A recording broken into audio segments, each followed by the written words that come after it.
All right, a very good morning to you. It's Limerick's World and we're all just living in it after yesterday's unbelievable finale to the hurling season. Conor McKeon of the Herald is with us. How are you? All right, Ger. We were just saying off air there, it wasn't a great game until the last 10 minutes turned it into an All-Ireland final for the ages. Yeah, and it was probably a fitting finale to an All-Ireland final given the season that we'd had. It would have been a little bit of an anticlimax, I think, had the game kind of laboured towards the inevitable conclusion that it was kind of looking from the point that Limerick scored their third goal. But even still, I think those kind of famine ending All-Irelands are great occasions, and it did have that feeling yesterday being there, you know, to see Limerick, you know, bury the demons and win their first All-Irelands in '73. You know, they won't have cared how they did it, but the fact that they hung on in such dramatic circumstances, I think, will probably highlight the sense of relief that they have this morning. Yeah, some goals from the 90s late as well. Yeah, I think so. Like if they'd lost that, it would have been like, Worse than '94. Well, John Kiley made that point. Like he said, he was an extended panel member in '94. He watched it happen, and he said '96 against Wexford as well. Which I know I think Limerick hit the front early in that game, but I don't remember it kind of being you know, we threw it away. But like, I know Kiley came in for a small bit of flack for how he handled his press conference after the semi-final when he was he came in wired and he told the journalists he's going to shut it down if anybody tried to make contact with his players outside the press event that was organised. But you could see that was part of everything, that he didn't want players bogged down with kind of the sins of the past or the historical element of the whole thing. But those players don't seem to have that. Like these new Limerick players just seem to be, they seem to, they don't tap into any of that sort of stuff. It doesn't affect them, you know. And I thought the most impressive thing about Limerick yesterday, like, it wasn't the perfect performance or anything like that, but the most impressive thing was that they did things the way, they didn't make any concessions for Galway. Like, there was a bit of talk maybe going into the game that Dan Morrissey might go to full back because Mike Casey mightn't have been the biggest man to handle Johnny Glynn, or Casey was sensational. and they might have gone man to man with Joe Canning with one of the defenders and let Declan Hannon sit, but they didn't. Like, they lined out almost 1-15. They played the game on their terms and they wanted to win it by just being better than Galway, and I think they did. We were trying to make the case earlier that Casey might have been man of the match, but well, you were trying to make the case. Enough happens between the 50th and the 80th minute that it's hard to go. I mean, but like, there's definitely the case to be made that Glynn not having an impact on that game, and that being the thing that thwarts Galway, allows Limerick to build up that lead. Oh, I think so. Like the four balls that went in, now they weren't particularly good deliveries. Like, they weren't Johnny Glynn, you know, perfect deliveries. But Casey had him beaten, and it was in the way that kind of Noel Hickey used to defend bigger men. You know what I mean? Like, your job is to stop him touching the ball, whatever that entails. And like, they made no allowance. It was only in the second half when Declan Hannon didn't follow Joe Canning that they had the benefit of somebody sitting in front of Johnny Glynn. But like, Galway moved Glynn then out to the wing, and Dan Morrissey did mark him from about the 25th minute till half time. And I think he set up a good point, but other than that, he wasn't a factor in the game. And I think but for the injury, I think Mike Casey would have been a very strong contender for man of the match. It's ironic, isn't it, that the one goal that Galway did get from the high ball in and the catch and turn into the back of the net was Conor Whelan, and it wasn't Johnny Glynn who got that goal. Like, I'm very surprised I didn't see him out around the middle of the pitch a lot earlier in the game, because, like, even just from talking to a few Galway fans around other matches throughout the year, like the first Clare game, for example, they were like, no way can we put Johnny Glynn in full forward, we need him around the middle of the park too much. So it was very surprising that after 10-15 minutes yesterday they didn't realise what was about to happen here, and they didn't bring him out to the middle of the park, because to a certain extent the short puck out while they were getting initial possession was essentially themselves shooting themselves in the foot, as we saw with a number of the goals. Yeah, I've heard a case made maybe that Johnny Glynn, because he's gone so well at full forward, it kind of, you know, you look at how Galway played last year up through the lines, and then all their attackers are getting on an awful lot more ball because it's not quite as direct. But I think that when you have Johnny Glynn on the edge of the square, it forces your hand a bit to kind of to rain balls down on top of him. Now, Galway tried to vary it yesterday, but you know, we had this conversation that when you lose, everything you do is wrong, and the things that don't happen for you in a given game or maybe in a given year become magnified. But this year there are a couple of Galway forwards that haven't gone as well as last year. And, you know, like Jason Ford came on as a blood sub and then came back off and then came back on, you know.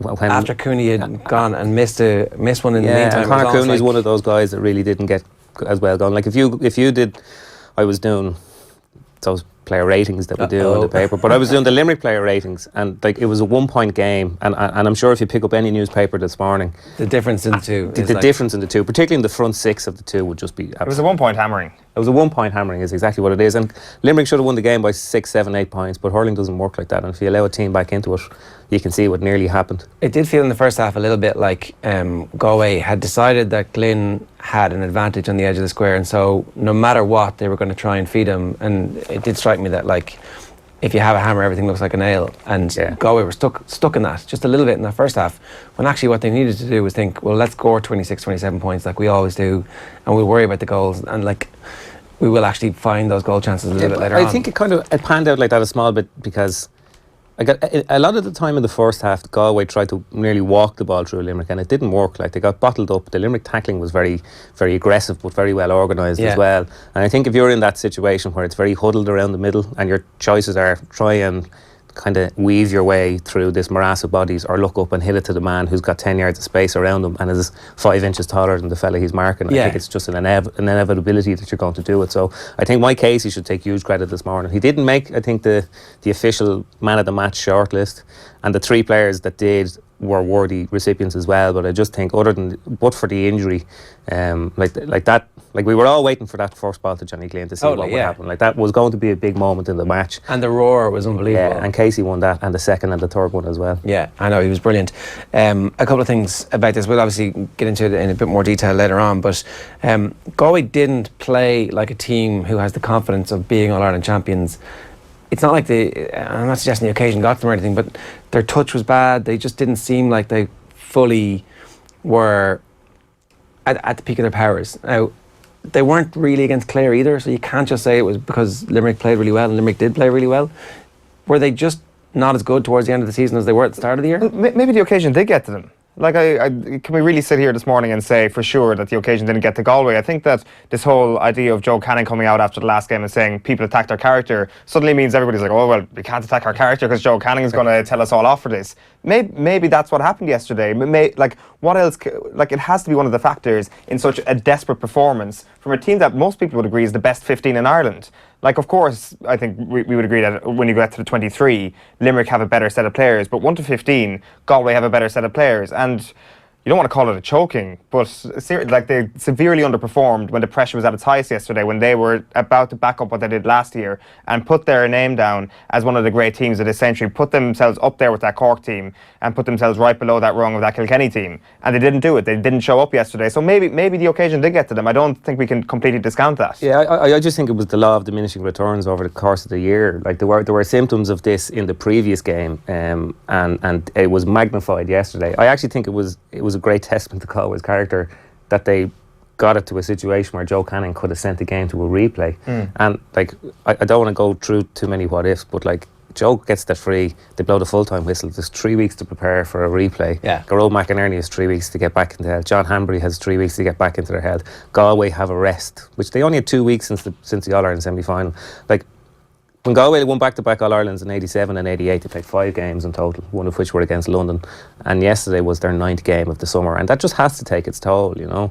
And I don't think they performed well, but the fact that they got it back to a point against a team who probably did play well, particularly a team whose forwards all went so well on the day, I think it was great testament to their character. And I don't think it was, you know, it was an underperformance, and they lacked a bit of energy rather than anything else. Like I thought the big feature of yesterday, and it was symptomatic of the difference between the both teams. Obviously not really in the scoreboard, but over the course of the game, was the fact that all 3 Limerick goals came from Limerick forwards turning over Galway defenders. Like if you get 1 goal from that in an All-Ireland final, it's a huge lift. They got 3, and that was symptomatic of the fact that the Limerick forwards were so vigilant, they worked so hard. They highlighted one great score last night where Graham Mulcahy came back onto his man, and he actually left his man, but like they were so kind of. John Kiley made the point that nearly being a forward nowadays is the hardest job in inter-county hurling, because you have to work so hard and you're expected to score as well. Yeah, and then your energy levels are down when you actually get the ball. But like to get 3 goals off turnovers, like the last time we saw that was in 2016 when Tipperary hammered Kilkenny in the final, and every time a ball came down and one of the Kilkenny full backline were coming out with it. Before they had a chance to look up, they were getting nailed and they were turning over ball and they were giving away frees for over carrying it. And like, that's the sort of stuff that just wins you All-Ireland. A reminder, OTB AM is live with Screwfix.ie, championing the trade with a choice of over 20,000 quality trade products. Speaking of the actual John Kiely, though, we were talking about the wides earlier on, off air. You made the point that he wasn't that concerned about it heading into the game, that actually if there were a bunch of wides, that not that it was part of the plan, but that they discussed it and they could deal with it. Yeah, he said afterwards, like, we just asked him about, you know, the elements of the performance, and obviously the wides were the one sort of, you wouldn't say a blemish because you win an All-Ireland, there's no blemish, but the dangerous thing, the thing that nearly put them within Galway's range. And he said that they didn't focus on it too much beforehand. His point was that if they were getting shots off, they were playing to their rhythm. They weren't getting bottled up. Like, you saw the 3 goals that Limerick scored came from turnovers. Well, they just did not want that to happen. They wanted to play the game at their pace. They wanted to attack in the structure that they wanted in the first place. So he just said, no, get your shots off, get them away. And like, if you're doing a diagnostic of Limerick's performance yesterday, like, a lot of the stuff is up here, but their shot selection is on the floor. Like, there were Hail Marys. Hail Mary jobs, yeah. Now, like, there are days when those go over the bar and they have enough sweet strikers of the ball. In the first couple of minutes, I think they had 3 wides after 3 minutes, and some of them didn't look like they were Hail Marys. Some of them were like, okay, that's somebody coming from midfield on the run. We've seen them go over all year, and definitely you had this weird sense that actually they're going to allow Galway to still be in this, but they are 5 or 6 points better than Galway. Yeah, they were definitely yesterday. I thought the 2 biggest points of that first half were Declan Hannon's points. You know, the first one was the intercept ball where he came from behind Joe Canning, cut out a pass and put it over the bar, and the second one was a really long range point from about 80 metres when everybody else was missing. And they are Hail Marys. Like, well, the second one was Hail Marys. Yeah, well, the only thing is, if your centre back is Declan Hannon, a fella who played the first 4 or 5 years of his inter-county career as a centre half forward, I think you've a better chance than most to getting those sort of points. You know? And they've done that all year. That half back line. Like, I've kind of thought going into the game that the 2 areas where Limerick would struggle would be, like, their half back line are very good ball players, but they might not have been the stickiest man markers. Like, Dermot Burns and Declan Hannon going forward are brilliant, and that their full back line, while they're good defenders, weren't physically the biggest.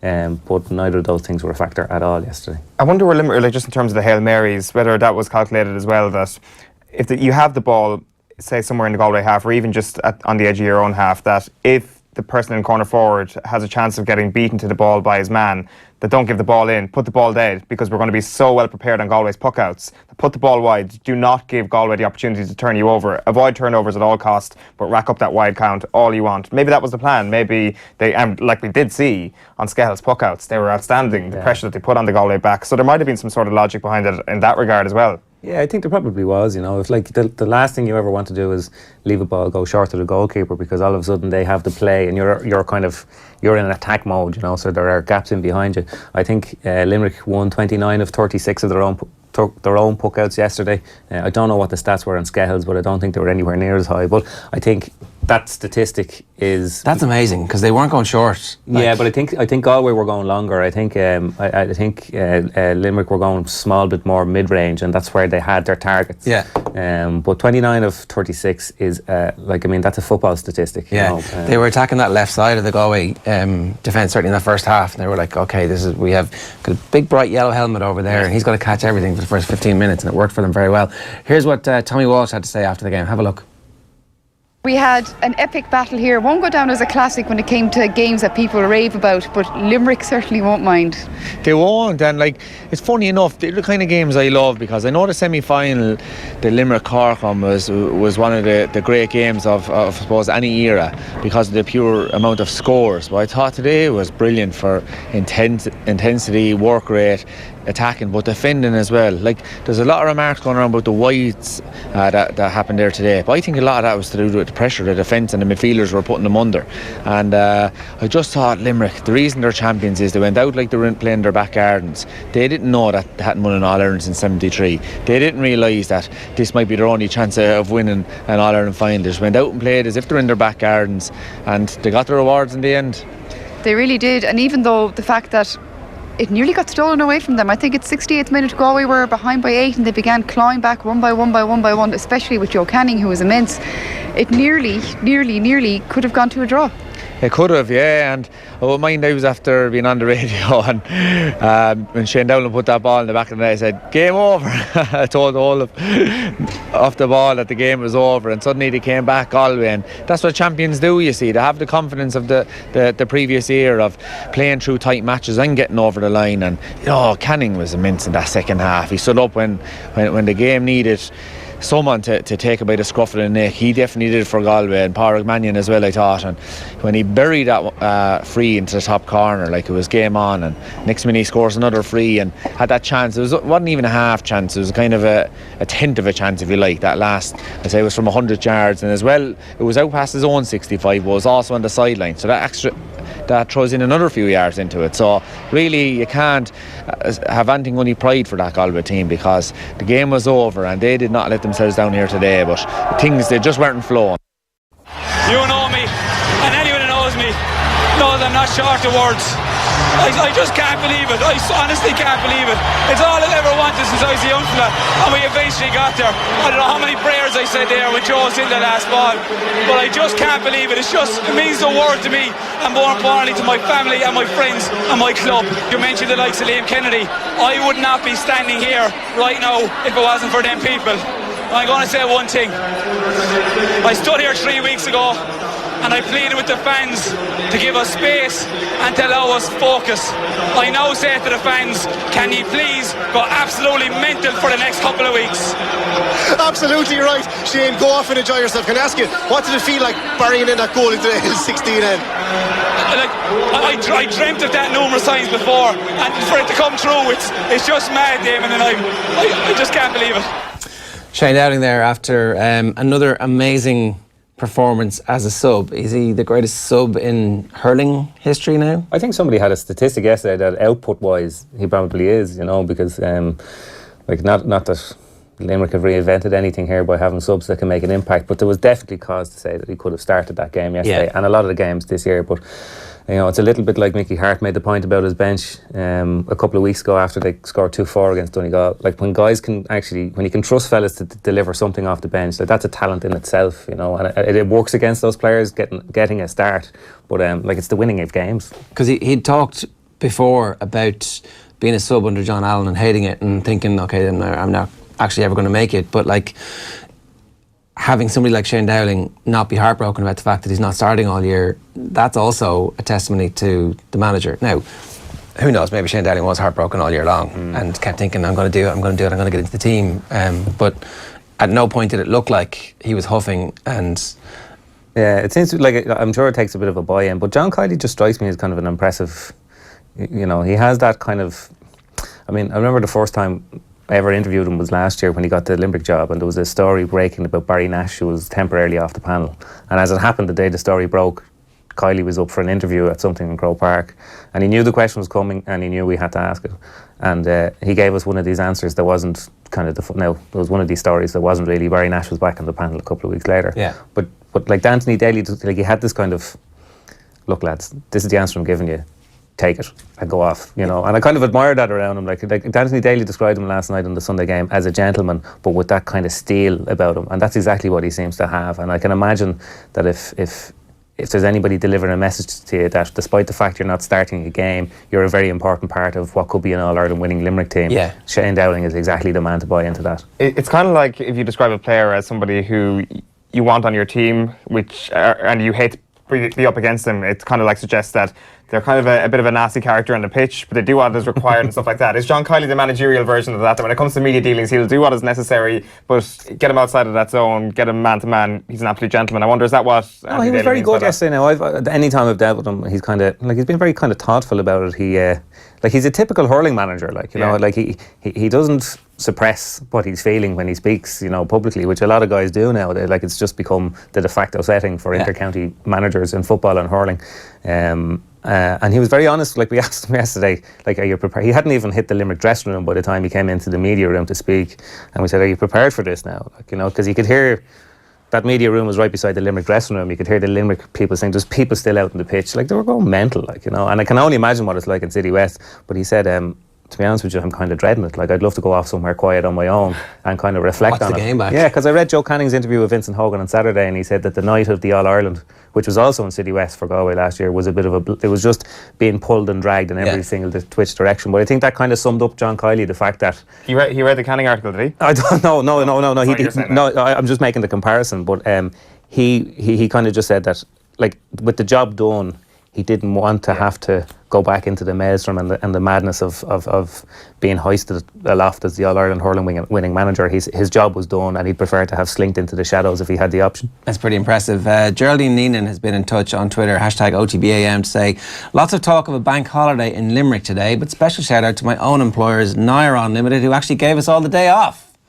Well, that is very impressive and well done, and everybody else should be doing exactly the same thing in Limerick. Let's head to the City West Hotel. Conor mentioned it there. Máire Treasa is with us. She's out there this morning to see if anybody has actually woken up after the night that they had last night. How are you getting on, Máire Treasa? It's very quiet here. The smell of toast, breakfast, tea and coffee in the air, and the smell of, I suppose, relief and joy and thankfulness and all the emotions you can finally imagine that for Limerick finally to come over this hurdle. Me as a Galwegian sitting here, I think I do stick out a little bit like a sore thumb in here. But that said, everyone's still in bed. It's very, very quiet. The only people up seem to be tourists. The few people who perhaps might have accidentally booked in here this weekend, probably wondering what the madness was going on here. And some staff getting ready for the day ahead. And still the clean-up is continuing from last night. I can only imagine it must have been insane. I spoke to one Limerick person, Liam Ahern, the Limerick PRO. He's awake. He said he got to bed early, just after 2 a.m. And he's got another long day ahead of him. So far, everyone else still in bed. But it's kind of weird, you know, when you're at the team hotel in the morning, you kind of feel an atmosphere of just relief and joy, and just there's a lovely, I don't know what the word is, it's just that All-Ireland final feeling coming back home. And there's a lovely feeling as well of tiredness, and the fact that everyone is going to find their second wind now and head back to Limerick later, because from what I've heard, everyone in Limerick is off today. Yeah, so the homecoming plans are beginning to have a fairly coherent form at the moment. Are they around the hotel for long? Are they getting out of there pretty soon? Do you know what the plan is for the players and the team? Apparently the plan is they are going to round up a big crowd of the players to try and bring them to one of the children's hospitals, which is obviously traditional with the trophy. People do go to Lee McCarthy and the Sam Maguire to the children's hospital, be it either Temple Street or down in Crumlin.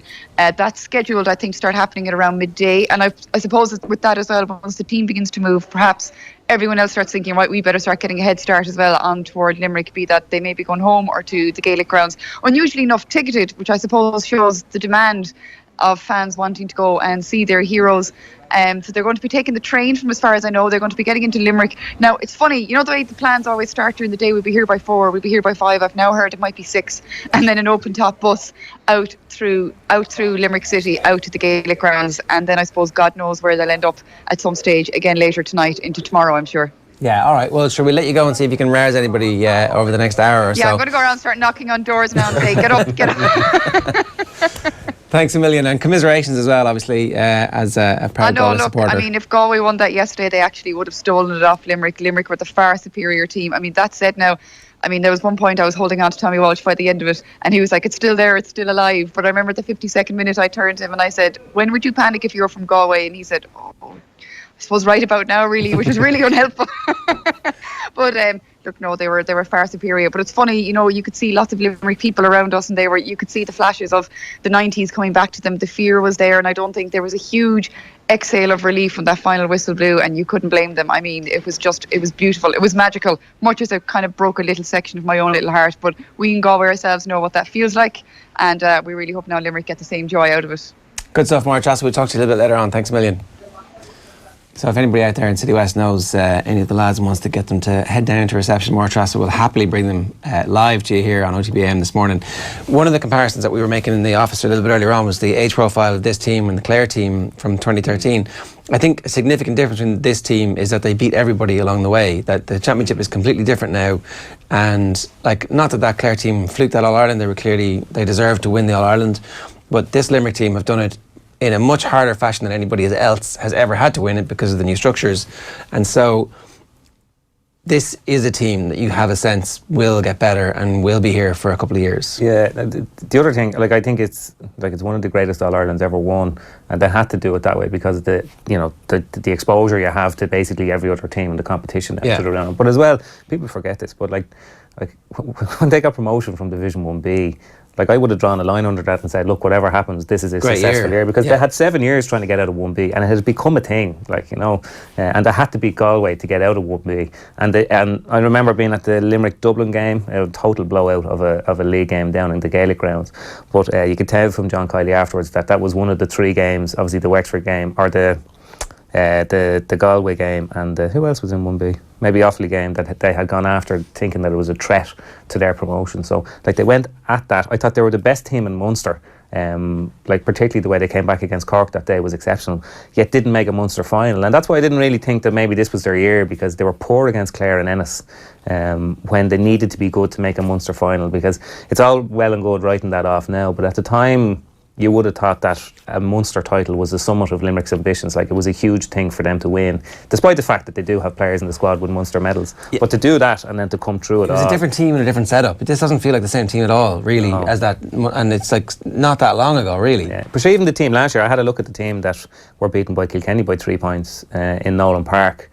In a poor enough game where Limerick shot a lot of wides, and I think there's 6 or 7 changes to that team. And like, you look at the number of players who have come up from the under-21 so quickly, like that's just, it's good management. But I was talking to Maurice O'Brien recently, who was with the Limerick under-21s this year, and Maurice was part of he was, I think, 2 of the Limerick teams that won 3 under-21 All-Irelands in a row back in the turn of the He was a player on them? He was a player on them. Okay. And he's actually the only player from those 3 teams to win a provincial title, and he won it with Dublin when he came up. So none of them went on to win a provincial title, but he made a point that the Limerick setup now is so streamlined that once you're in that academy, and Anthony Daly had a really good piece about the academy that he worked in the Examiner on Saturday, but that academy is so streamlined that you're kind of part of the system, like you're never really out of it, whereas those players, they were all just kind of spat out as seniors, and then the senior manager would come in, he'd pick some of them, he wouldn't pick other fellas, and then the senior manager would be replaced, he'd call in fellas that weren't part of a senior setup for a year and had kind of gone a small bit backwards, and they never really got any traction from it. But because the thing seems to be so well managed in Limerick now at underage level, I think not only will this team get better, but there's guys we haven't even seen yet that are bound to come through. The real impressive thing, just you reminded me of it when you mentioned Clare there, is the way this Limerick management team have learned within the 1 year. Because what happened to Limerick when they lost to Clare, what was the single biggest factor? It was John Conlon destroying them in a full forward. And I thought going into the weekend that was the one reason why I thought Johnny Glynn should probably start a full forward and why he should probably be kept in there. And that's probably why he did end up staying in there. But Limerick had learned from what happened against John Conlon, and they were prepared for the Johnny Glynn threat, and they had learned from that, and that is certainly something that you can see developing over the next couple of years. They'll look at what happened to Clare post 2013. How can we learn from what they did? I'm sure they'll, like Connacht will be able to inform them on a thing or two what happened over there. That this could be very, very different to what happened there in 2013, despite the fact that the age profile, you can make comparisons for sure. Yeah, but the problem with that, like, the Clare team, it wasn't the fact that they didn't win an All-Ireland since then, it's the fact that they didn't even get back to Croke Park until this year. Their fall from kind of from top level competitiveness was very marked, whereas it's impossible to say now whether Limerick are going to win another All-Ireland in the next 5 years. Sure. But I still, like, they'll be, like, we'll see them in Croke Park next year, we'll see them in Croke Park the following year. They're too good, and they seem to be too level-headed and too well managed not to make a big impression over the next 4 or 5 years. We streamed the BGE Under-21 All-Stars last winter time, and Joe Canning was the ambassador, and so he was kind of the big draw in the room. But there were all these young lads from Limerick. Like, obviously we all knew Cian Lynch because he had already played in the senior team, but like him and Galan were there picking up awards, and Conor Whelan was there as well, and you're like, oh geez, these Galway I've got some good young talent coming through. There's a lot of Limerick lads in this room, and here they are now, like, with as many All-Ireland medals as Joe Canning has, like, in the space of 12 months. That speed with which they've come through, and with which they kind of found themselves happy to be at senior level. Like, Galan has a bit of dog in him. He could have got sent off yesterday. Obviously it did look like the referee was not going to send anybody off unless you killed somebody. He's happy to book you, but there was a high tackle where Galan kind of, like, took the arm away that has been a yellow card all season. Like, they were men very quickly in senior hurling in a way that a lot of teams coming through under 21 don't become men for a couple of seasons. Yeah, I think as well as that they kind of harnessed that. Like Limerick teams were always, they always had great energy. They were always very physical. But you don't want to sort of give everybody the same label. But like the teams that got the '96 team, for instance, Gary Kirby's team, they had a great physicality about them. They had a great energy, but you wouldn't be certain whether they were going to do it, when they got to the final. Whereas this team seems to have, rather than just go very methodical, they seem to have been able to harness that while also being a very kind of thoughtful hurling team. Yeah, there's a wildness to them, and that's not about their character or their play, but it's like, I don't know what's going to happen here. Yeah, look at Goro Hegarty yesterday. He didn't shoot the lights out, but look at the number of times that he turned people over. He tormented people. He just went around hitting. Like, for a fella who basically started out full forward, like, he absolutely tore into everything that moved. And like they have that energy, but it's all. They seem to trust that they have the structure around them, that their hurling will shine through at the end. Yeah, where's that come from? Is that John Kiley? Yeah, I think they've been coached very well coming up through the Limerick Academy. Like I know Anthony Daly was talking about these hurlers from 2-3 years back. Now they never won a minor All-Ireland. They got to 2 finals, I think, maybe 3 years apart. But like it was clear that there were enough guys that they were going to be able to. And like that Na Piarsaigh team is like they nearly won back-to-back All-Ireland club titles this year as well. Like there's a culture of winning, I think, that's possibly ingrained in the team before they actually became a senior Limerick team. Yeah, and. It should also be remembered that it's very hard sometimes to go ahead and win an All-Ireland when one of your, like a large section of your team is still involved with the club all the way up to St. Patrick's Day. It's like... Yeah, well, if you look like over the years, like Armagh have struggled because of Crossmaglen. Like the Dublin hurlers have struggled in a big way because of Coola for the last couple of years. Yeah. Like the Dublin senior football team don't have a single player from St. Vincent's on the team. That's how they can kind of to carry on unperturbed. But it has been a factor for teams in the past that if you have a club team that's so dominant, from which you draw 7, 8, 9 players, it's a very hard thing to then just plump them into the senior setup when they come back. Yeah, which again suggests like an understanding of how to manage your resources properly, how to manage that reintegration with the team, kind of say, look, there will be players coming back and you are going to be fighting for your position, but I need you to do this job now, and this is your window of opportunity to nail a place down. Yeah, well, it kind of just feels that, I don't know how well it's kind of coordinated or orientated the whole thing was from John. It does have the feeling of one of those years where, the law of unintended consequences, guys actually came into the team and then started playing well, but it might not have been preordained, but like as a season, it's hard to write a more satisfying season given the calibre of teams that they've beaten to win this All-Ireland. Yeah, well, when you consider when the Super 8 was introduced in football, there was a crisis in the hurling community. It's like, oh my God, the Super 8 is going to completely dwarf us. Everybody's going to be talking about football. It's going to be wall-to-wall football. What the hell are we going to do?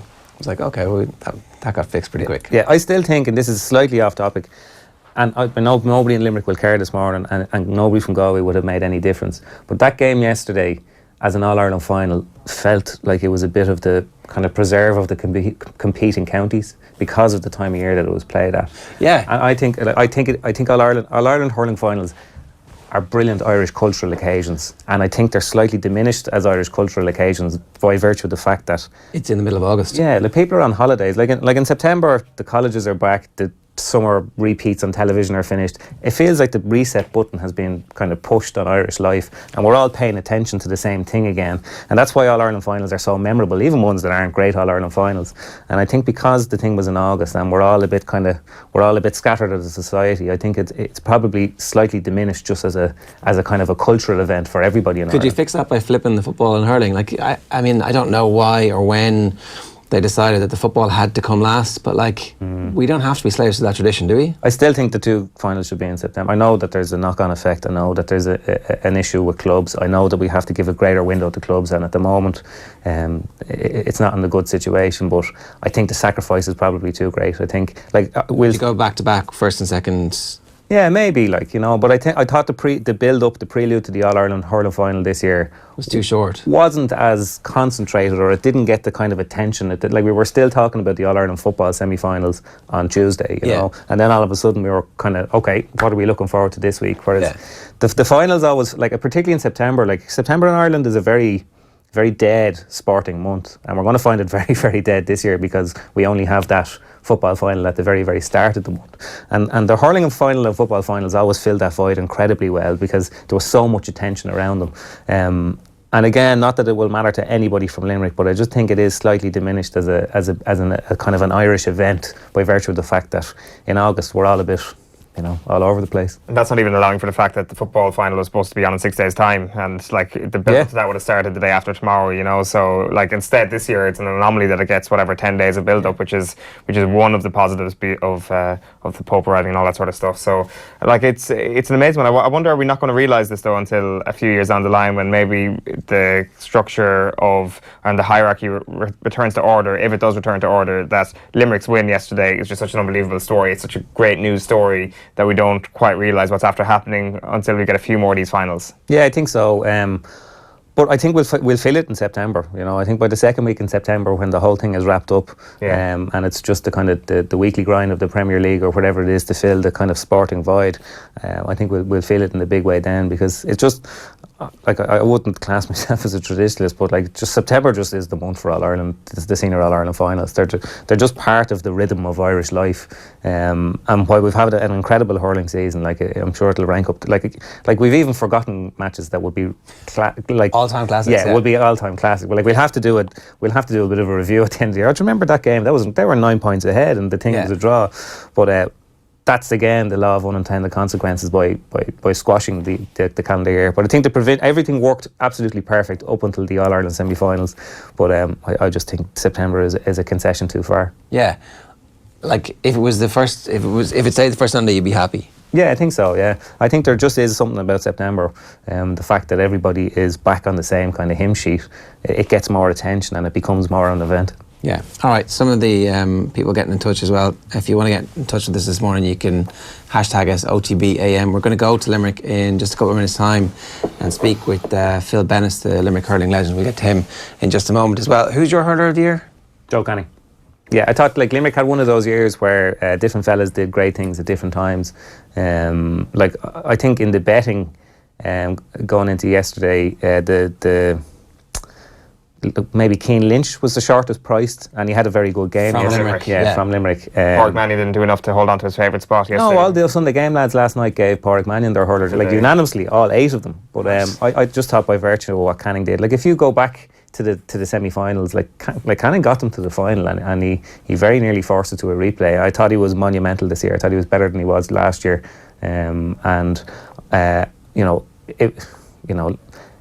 But having said that, it'll come down to a player's vote off a shortlist. So you're talking about a popularity contest. The shortlist is kind of the key, isn't it? If you make that, then you've got a chance. Yeah.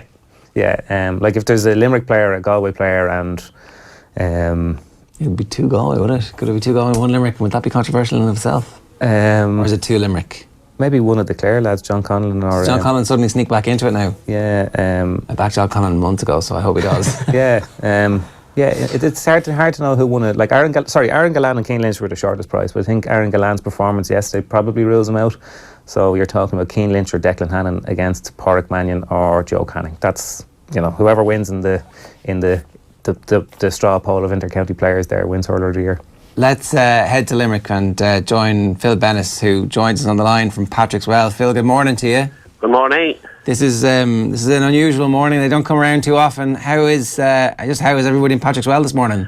They're very high down. We passed through the village there late last night, and they were all out outside the pubs. And they were very high. It was to the great wind, and they're all delighted. Where did you watch it? What was your situation? I was at the match. I thought the half-back level was brilliant. And they were on top of Galway. They were on top of Galway and everything. They didn't let them. They didn't anything Galway tried to do. They were at the full practice all the time. They were Nicky Quaid's puckouts were brilliant, and they stopped all the puckouts from the Galway volley. They got I think they got the 126 puck out or 36, and the half back to the top of that, Declan had the best game I ever see him playing, and so that the forwards in Cian Lynch and the forwards are very good as well. 45 years is far too long, Phil. Well, I'll tell you, it's 45 years. It's great now to see that it is finished, that we have gone from it now, and that see a young team like this taking over. That'll be hurling to be an awful boost for Limerick. It will be, I'd say, in Ireland as a whole. This team are young. They showed great posture and guts and style and discipline. They were a team now that I'd say they were one of the best teams they ever come out of Limerick, I'd say. And they'll take over the mantle, and we're able to beat them, and we're able to be at the talk for themselves. What were you thinking yesterday, Phil, when Joe Canning was leading the Galway revival? I thought I got a small bit of a fright, all right, but somehow the team they didn't panic. They should have been out of sight at that stage, but right. But it was dangerous enough now at that stage, but saying anything, you would get a bit of a fright. But knowing them, I suppose, again, to that character again, they stood up and done and took over the again. It's that kind of a team. It looked dangerous enough now when they did come back, but at the end of the day, they stood up again and drove it on along again. Yeah, what is it about this Limerick team that allowed them to push through when it was really backs up against the wall sort of job at the end there? I don't know, they shouldn't have left them. They took their eye off the ball, let's say, for a while there. They left them back into it.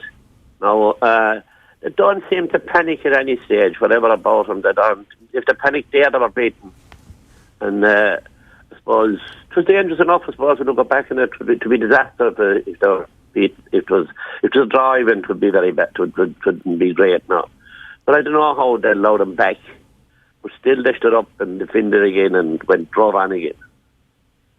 I know before the game there was a lot of questions about who should end up marking Johnny Glynn. I know even just amongst yourselves, you guys were having a debate about what you thought the right way to mark Glynn was. In the end, it worked out pretty good. Casey was sensational. They never changed from the time from the first match this year. They never changed. They just marked them in. Johnny Glynn, Dermot Bobbins was on him, wasn't it? Who was on Johnny Glynn, the Dermot Bobbins? Mike Casey ended up on him yesterday. Oh, Casey was. Casey said it, yeah. Casey was on him well yesterday. See, Limerick won the whole championship this time without changing anything. Only sticking to the game they had. And when they were able to mark any man, they were able to mark the man that they were picked on at every match.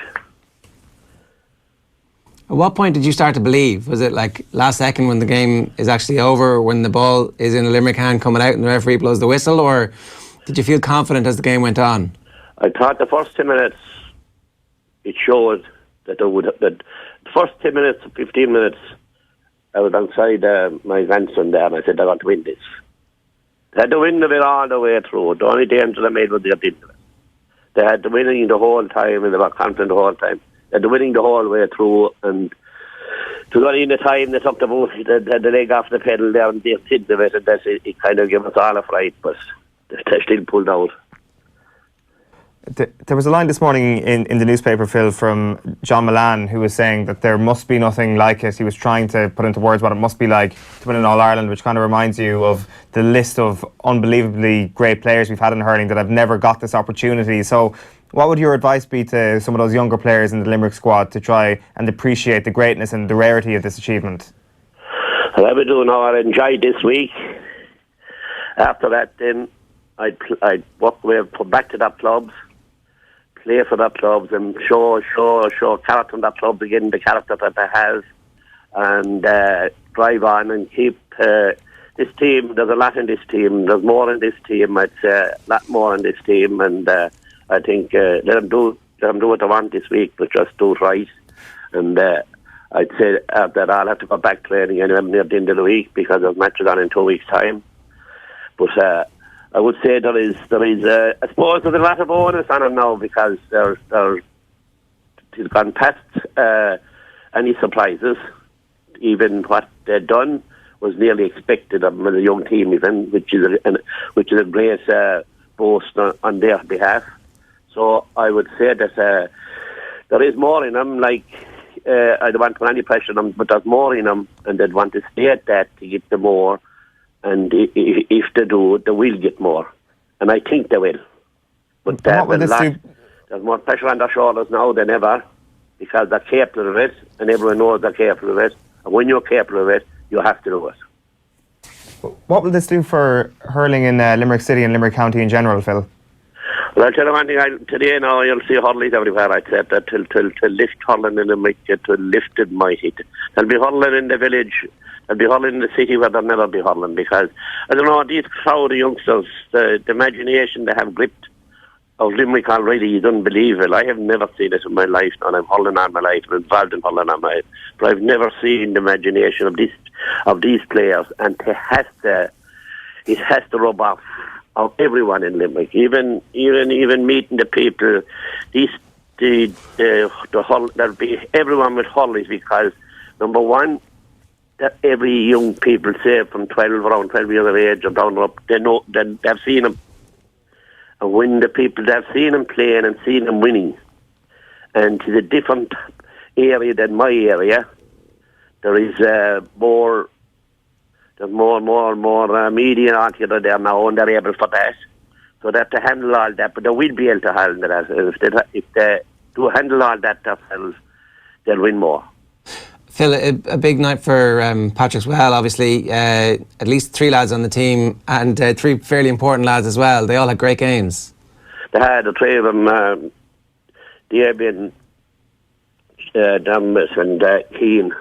But even up to this, you could pass down the village, I'd say, for months, and I'm not living far away from them. I wouldn't be 200 yards away from them, and you wouldn't see them anywhere. I haven't seen them youngsters all year, hardly. Very seldom. So they have, I'd say the back row must be unbelievable. I'd say the way they had them, and the way that play to such a plan and keep up playing such a plan. And well, Phil, I'm going to hold you there, because I think we can actually go to City West Hotel and join Cian Lynch, a pretty happy Cian Lynch this morning. Right. Oh, sorry, he's just going to be there 1 second. We're just setting up the Skype for it now. So yeah, Cian Lynch, good morning to you. How you doing? Hi, Ger. I have Cian with me, and I'm just going to hand over the headphones to him right now, and he'll be able to talk to you straight away. 1 second there. There you go. This is groundbreaking here, and stick the headphones in.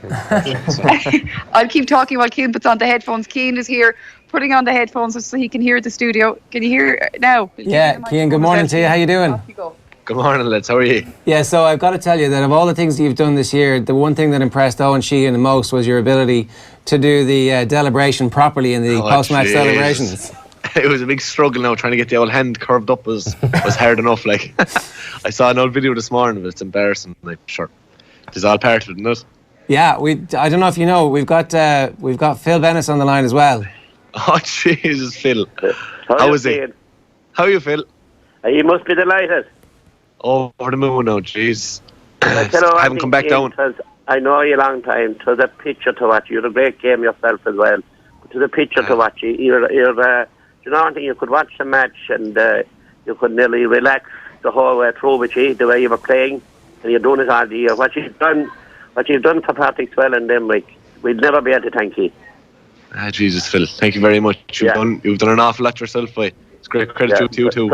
I tell you, you're in my head everywhere I go. I fell asleep last night. You were running through my head, and you know, you're something else. And I would say, Cian, enjoy it properly, which you will. You're a very study crowd, and you're back to your clubs in next week. But please God. To some win, Cian, to some win. And I tell you one thing: the whole lot of you, yourself and all included, I don't think there was a bad player in this team. And yesterday, I was watching up for the match late last night, and the panel couldn't pick out a player that played bad, and you couldn't pick out a player that played bad. I think you were cool after winning it, because I suppose stopping the crowd went into the field, they kept it a bit quieter, I suppose. But I know. Yeah, you were unbelievable. No one can say it. I've never seen the likes of it. And thank you all very much from the bottom of our heart. Thank you, Phil. Jesus, thank you very much. Yeah. Sorry, and that whole thing was great. There was chaos there, but I think Declan Hannon, like we interviewed him at the press night. It was the first time we've ever interviewed him, and you know when a fella kind of like he's not sort of in the customary age bracket for a captain. But when somebody has that kind of sense of calm in the middle of a storm, that they're going to make a good captain. And you could see it even there this morning. Like even. He seems to take it all pretty much in his stride, whereas Keane and I think Shane seem to be a bit more overwhelmed by it all. Yeah, it's fair enough. A few comments for you. Trevor says, "Go on the boys in green from Croom. The Costello family were there yesterday. Found over, pure ecstasy. Casey, Mike, immense. Love the show. Been listening for years. Han Limerick." Brian says, "Just Waterford left to the hurling counties to get an All-Ireland now. Hopefully they won't have too long to wait. Dublin too, maybe." Waterford, Dublin, All-Irelands for the rest of this decade would be like... There's only one more year left in the decade. Yeah, okay. Well, I'm going to count 2020. Brian says, I did that one. Traditional saying that hurling doesn't have tactics should look at yesterday's game. A masterclass in tactics by Limerick and a failure to adapt by Galway, says Darren. Sometimes, though, the winners get to write history because if the long-range free goes over or if it bounces in the square and somebody pulls on it and it's a goal for Galway, they rope it up Limerick. It's Yeah, suddenly all of the things that didn't quite happen for you are just rendered irrelevant. Yeah, exactly. It's he's right though. The person getting in touch there, Darren. It's like it was a tactic, particularly from their own puckouts. Like the bunch tactic and bringing players out wide was. It's not the most novel tactic. It's something we've seen all year. It's something we expected to see, but it worked a treat. So they're definitely right. And I guess there is some truth in the idea that Galway would have been heralded as perhaps tactical geniuses themselves. That they actually scored a late goal after the two other goals yesterday. Yeah. Apparently Tyrone have decided that they're not going to participate in any coverage in the build-up to the All-Ireland football final with RTE. So they're sticking to their principles. Not entirely surprising, is it? No, probably not. It's been going on long enough now at this stage. If you were to suddenly change it the week before the All-Ireland final, it'd be a bit like...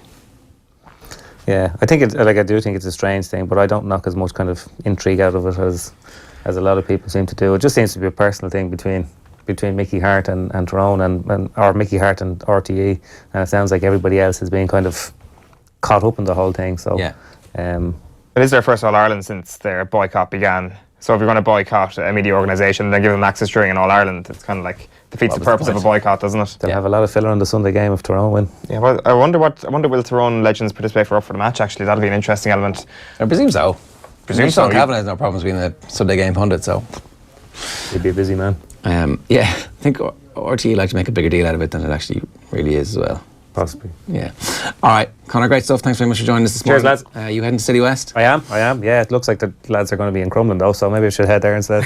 Well, we can tic-tac with Máire Treasa to keep an eye on them. And if you see them out and about today, we'll be talking to them again a few times across the course of the afternoon. Check out offtheball.com for more details on that. So.